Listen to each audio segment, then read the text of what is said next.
Sevgili seyirciler, değerli takipçilerim, hoş geldiniz. Hepinizi saygıyla, sevgiyle selamlıyorum. Hepiniz biliyorsunuz ve biliyoruz, dünyamız topyekün koronavirüsü ismi verilen bir bulaşıcı hastalıkla mücadele etmektedir. Gelişim Medya olarak biz de bu mücadelede bir sözümüz olsun istedik.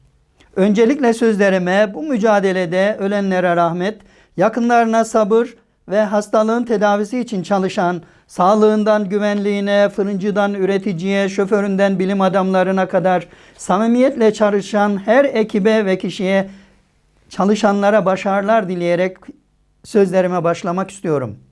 Sevgili seyirciler, koronavirüsü veya depremler, yangınlar, sel felaketleri, büyük kazalar, yani arzi ve semavi bela, musibet ve hastalıkların insana geldiğini, umumi olduğunu, günahsız bebekten hayvanlara, cansız binalardan ağaçlara, günahkarlardan evliyasına, ateistinden ateşkede, putperestine, şeytana tapanına, partilisinden tarikat reislerine, taraftarlarına, Hristiyan, Yahudi, zengin, fakir, yine rütbesinden, sanatçısından, devlet ve hükümet başkanlarından, sokaktaki insanlara kadar hiçbir ayrım yapmadan gelen hastalık, bela ve musibetler karşısında kriz yönetimi anlayışıyla hareket etmek herkesin üzerine düşen bir görevdir sevgili seyirciler. Kriz yönetimlerinde 3 temel hareket planı vardır. Birincisi krizi tanımlama, yani tanıma, aklı selimle harekete geçme. İkincisi krize müdahale etme organizasyonlarının yapılması ve gerekenin çalışmayla yapılması. Üçüncüsü ise sonucun değerlendirilmesi, analizi, tahlil edilmesi ve gelecek planlamasının yapılmasıdır. Sevgili seyirciler, kişisel ve kurumsal liderlik kitabımdan esinlenerek tespit ettiğim bu başlıkları koronavirüsü ve diğer bela ve musibetler olarak gördüğümüz genel afetlerle ilgili değerlendirmelerimi önce insan, sonra Müslüman olarak ele almaya çalışalım. Koronavirüsü, kolera, verem gibi bulaşıcı hastalıklar gözle görülmeyen, elle tutulmayan virüs mikroplarla yayıldığı için tanıma ve tanımlamada yanlışlıklar yapıldığı görülmektedir. Aklı selimle hareketi de unutunca yanlışlık ikiye katlanmaktadır. Umumi gelen deprem gibi, koronavirüs gibi felaketler unutmaya yüz tuttuğumuz insanlığımızı bize hatırlatmak, insanca düşünmek, insana yardım etmek için harekete geçmemizi sağlamak, yeniden insan kardeşliğimizi sağlamak için gelir sevgili seyirciler. Yani gelen musibet ister deprem olsun, ister koronavirüsü olsun, insanlığına hatırlatmak, yeniden insan kardeşliğimizi sağlamak ve insan kalmak için yaratıcı tarafından insanlık final sınavında önümüze çözmemiz için verilmiş imtihan sorusudur. Yaratıldığı günden ölümüne kadar insanoğlunu imtihan için yaratan Allah'tır. Karşımıza çıkarılan her bir zorluk, sıkıntı, açlık, korku, varlık, yokluk, zenginlik, fakirlik, rütbe, makam, şöhret gibi her şey bu hayat okulunun imtihan sorularıdır. Gerçek manada bu sorularla imtihan olan kazananların veya kaybedenlerin kimler olduğu ise bütün sırların ortaya döküldüğü büyük hesap gününde belli olacaktır. Onun için sevgili seyirciler, koronavirüsü ve deprem gibi umumi felaketleri onun günahı, bunun sorumluluğu, şunları yapanların karşılığı, şunlara yapılan zulümlerden dolayı, şuradaki hırsızlıktan, buradaki çıplaklıktan, buradaki adaletsizlikten özür diliyorum, öteki kurumlardan gibi krizi veya afetleri tanıma ve tanımlama, akılla hareket etme birinci maddesine ters olan bir tespit olur. Kader sayfalarını okuyamadığımız ve bilemeyeceğimiz için hiç kimseyi suçlamadan bunun bir insanlık imtihanı olarak tanımlanması ve kabul edilmesi önemlidir. Bu imtihan sorusunun sonuç analizlerini yaparken Müslümanca nasıl düşünmeliyiz üzerinde duracağımı ifade edip ikinci başlığımıza geçelim. Yani ne yapalım? Koronavirüs karşısında nasıl yapalım? Nasıl, kimlerle hareket edelim? ve ne zaman yapalım bölümüne Amerika'yı tekrar tekrar keşfetmenin bir anlamı, mantığı yoktur anlayışıyla karşımızda müdahale edeceğimiz kriz eğer bir savaş ise komutanlardan ve sosyolog idarecilerden oluşan bir ekip kurulur. Yangınsa öncelikle itfaiyeci ve ilim adamları ve idarecilerden oluşan bir ekip kurulur. Eğer bir deprem veya koronavirüs krizi ise sahasında uzman, yerli ve yabancı bilim adamlarından oluşan bir kurul ve onlara kararların uygulanmasını sağlayacak idari mekanizmalarının, kurumların acilen çalışmaya geçmesini sağlamak elbette önemli, öncelikli bir husustur. Sevgili seyirciler, bu ilim heyetine inanmak, onların ilmi reçetelerini uygulamak önemli ve her vatandaşın ve idarecinin üzerine düşen görevdir. Nasıl kalp ameliyatı olurken narkoz alıyoruz ve ameliyat eden doktorlara müdahale etmek aklımızdan bile geçmiyorsa, geçse de elimizden bir şey gelmiyorsa, özellikle vatandaşlar olarak bizler veya idareciler bilim kurumlarının ortaya koyduğu her türlü tedbiri uygulamak, önce insanlık, sonra da her türlü tedbiri uygulamak vatandaşlık, idarecilik görevimiz olmalıdır. Bunlar hepimizin bildiği 14 madde gibi yapmamız gereken yasaklar veya yapmamamız gereken yasaklar olduğu gibi yapmamız gereken hareketler de hepimizin bildiği konular olduğundan madde madde sizlere sıralamayacağım, anlatmayacağım. Deprem ve koronavirüsü gibi felaketlerde öncelik can kurtarma, sonra da canlıların hayatlarını devam ettirmeleri için güvenlik, ekonomik, eğitim, barınma, beslenme gibi temel ihtiyaçlarının karşılanması çalışmaları kriz yönetiminin önemli görevidir. Sevgili seyirciler, bu organizasyonlar seferberlik halinde olunduğu gibi bir anlayışla ele alınmalı. Kimin ne imkanı varsa en kısa zamanda en zaruri ihtiyaçlardan başlanarak, en ihtiyaçlıdan başlayarak her türlü yardım organizasyonlarının yapılması insan olmanın insana bir insanlık borcudur. Sevgili seyirciler, burada üzerinde durulması gereken en önemli nokta şudur.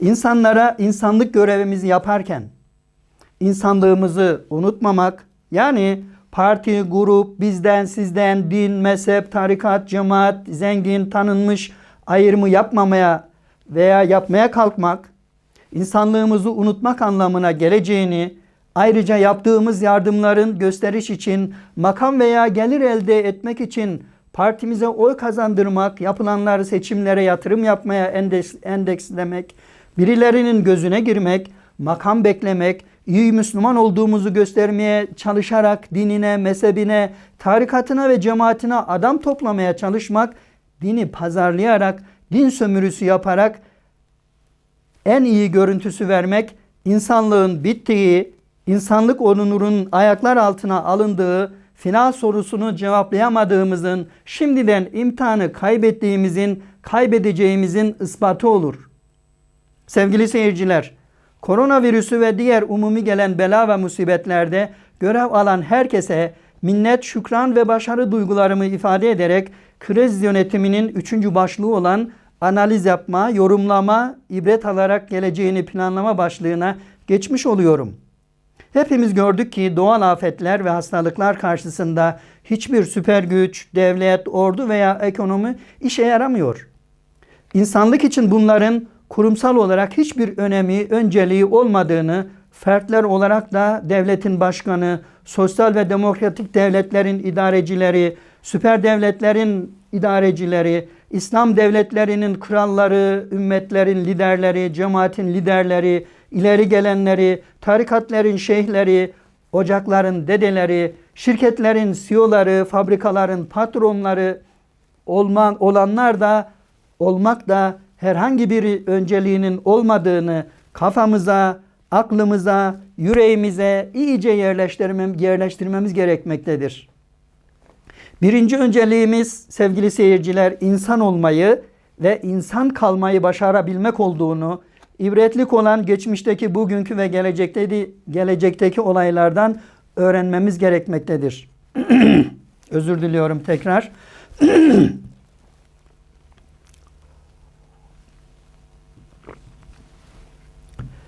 Sevgili seyirciler, videomuzun sonuna doğru gelirken inanan Müslümanlar olarak koronavirüsü ve diğer umumi gelen felaketlere karşı nasıl yaklaşmamız, onları nasıl değerlendirmemiz gerekir sorusuna cevap arayalım. Birinci olarak sevgili seyirciler, insanın bu dünyaya getiriliş yani yaratılış gayesinin imtihan olduğunu bilmeliyiz. Özetle her türlü varlık ve yoklukta, doğru ve yanlışlarla, her türlü haram ve helallerle hayatımızın sonuna kadar imtihan ediliyor olduğumuzu bilmemiz önemli ve hatırımızdan çıkarmamız gereken bir husustur. İkinci olarak bu imtihan her bir ferdin kendisinin amel defterine yazdırdığı ve kendisinin hesabının vereceğini bir hayatın imtihanıdır ve ikinci ve üçüncü kişileri, kurumları, kuruluşları, cemaatleri suçlamanın ve kadınlar olmasaydı zina suçu işlemezdim.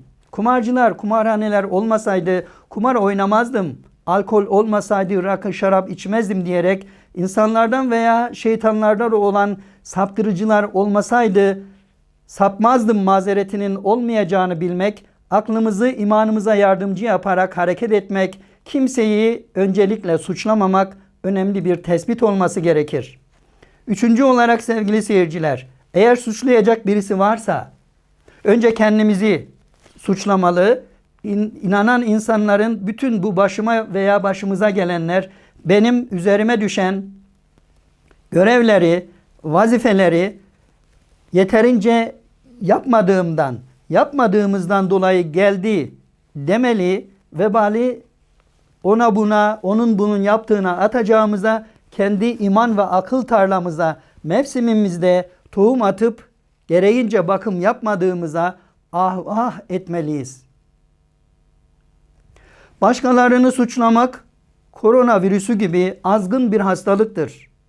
Onu yapanlar da akıl ve imandan yeterince nasiplenmemiş zavallılardır sevgili seyirciler. Dördüncü olarak yine üzerinde durulması gereken önemli nokta ise Müslüman dünyadaki görevinin imar etmek olduğunu, gönülleri, akılları imanla imar etmek, aileyi, çocukları, arkadaşları, toplumun kardeşlik, sevgi ve mutlulukla inşa edilmesi, doğayı, hayvanları, denizleri önce kendi doğallığını bozmayacak şekilde imar etmek, korumak, sonra da insanlığın yararına imar etmek, toprağı, madenleri imar etmek ve toplumları, tüm insanlığın gönlünü imar etmek dünya imtihanındaki en büyük görevidir. Öyleyse inanan Müslüman her problemi çözüm yoluyla ele almalıdır. Çiftçi toprağa tohum atması, öğrencinin dersine çalışması, ordunun teknolojik güç hazırlaması, fabrikanın üretim yapması Allah'ın emrettiği duanın birinci şartıdır. Yani virüs ile mücadele ilim adamının ilmi buluşlarıyla, sosyolojinin bütün gerçekleriyle yapılacak bir mücadeledir. Davul çalmak, ateş yakmak, ağaca bez bağlamak, sela vermek, namaz kılmak, koronavirüsüyle mücadele etmenin birinci maddesi asla değildir. Birinci madde çalışmak, bedenen çalışmak, zihnen ve kalben çalışmak, terleyerek, emek vererek çalışmak, ilmin rehberliğiyle çalışmak üzerimize düşen görevdir.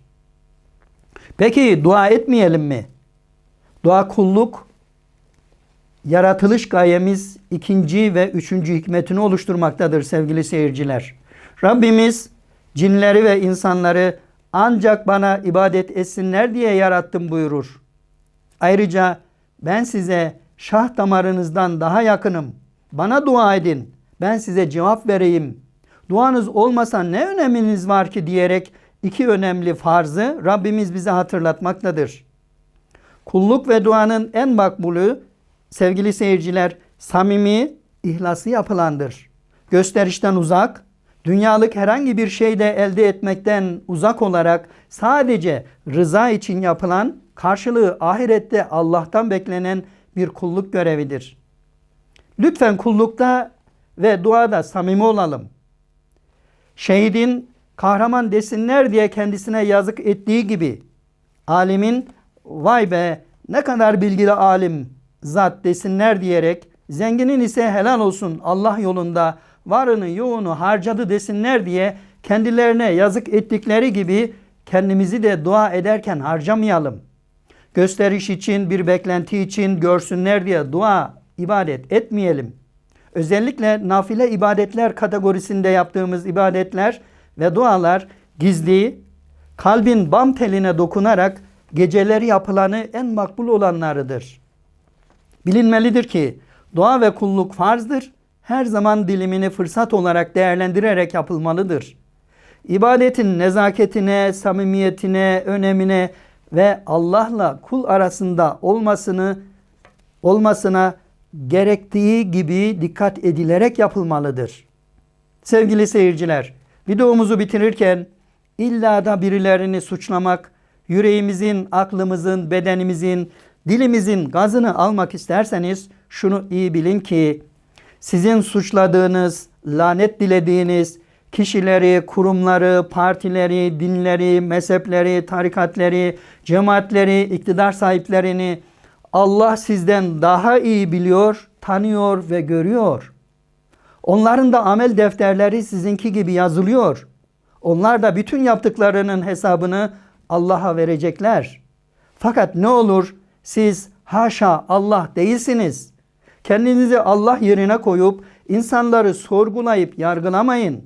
Siz Allah'ın hesabını bilemezsiniz. Siz neyin hayırlı veya neyin şer olduğunu bilemezsiniz.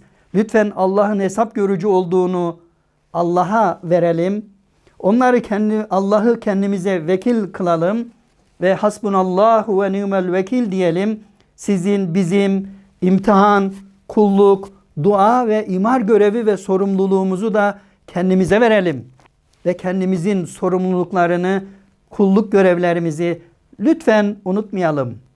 Sevgili seyirciler, değerli takipçilerim, dilerim ve temenni ederim bu Ramazan günlerinin yaklaştığı mübarek günde ve günlerde duaların kabul olduğu zaman dilimlerinde öncelikle çalışma, gayret etme, ter dökme ve bütün bela ve musibetler karşısında olduğu gibi koronavirüsü karşısında da yürek terimizi, alın terimizi ve aynı zamanda beden terimizi ortaya koyarak her türlü mücadelemizi yaparak Rabbimizden bir an önce bu bela ve musibeti başımızdan almasını dileyelim.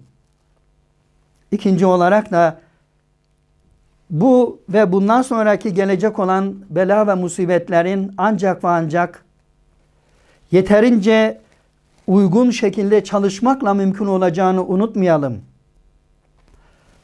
Bir depreme dayanıklı 9 şiddetindeki 10 şiddetindeki depreme karşı eğer nasıl yapılması gerektiğini mühendislik hesaplarıyla yapıp terimizi ortaya koymazsak karşısında istediğiniz kadar sela verdirin, istediğiniz kadar dua edin. Allah birinci şartı yani gerektiği gibi mücadeleyi yapmadığınızdan dolayı, aklınızla hareket etmediğinizden dolayı burnunuzu Rabbimin ifadesi olduğundan dolayı sakınmadan ifade edeceğim. Burnumu pislikten asla ve asla kaldırtmayacaktır. Ve bunları başımıza Allah'ın koyduğu kanunlara göre hareket etmediğimizden dolayı devamlı olarak yağdırıp duracaktır. Dilerim ve temenni ederim ümmet olarak, devlet olarak, kurumlar olarak, bütün insanlık olarak Allah'ın koyduğu sünnetullah dediği ve ben sünnetullah'ımı değiştirmem buyurarak bize görev verdiği bütün kainat ayetlerini güzelce okuyarak ve onların gereği gibi hareket ederek geleceğimizi huzur ve mutluluk içerisinde kurmayı bizlere nasip eder. Dilerim ve temenni ederim. Ramazan da geliyor. Güzel günler, mübarek günler, kutlu günler sizinle birlikte olur. Dilerim ve temenni ederim. Bu günlerin hayırlı olduğu gibi senenin her gününü hayırlı gün olarak değerlendirerek kardeşliğimizin, birlik ve beraberliğimizin, dayanışma ve bir ve beraber olarak hayatımızı birbirimize saygı ve sevgi içerisinde geçireceğimiz günler olarak değerlendirmeyi bizlere nasip eder. Dilerim ve temenni ederim, insanlığımızı unutmadan insanca yaşamayı ve sonra da inanan insanların diğer insanlara karşı ve kendisine karşı sorumlulukları ve görevleri olduğunu da unutmadan gelecek günleriniz huzurlu ve mutlu olsun.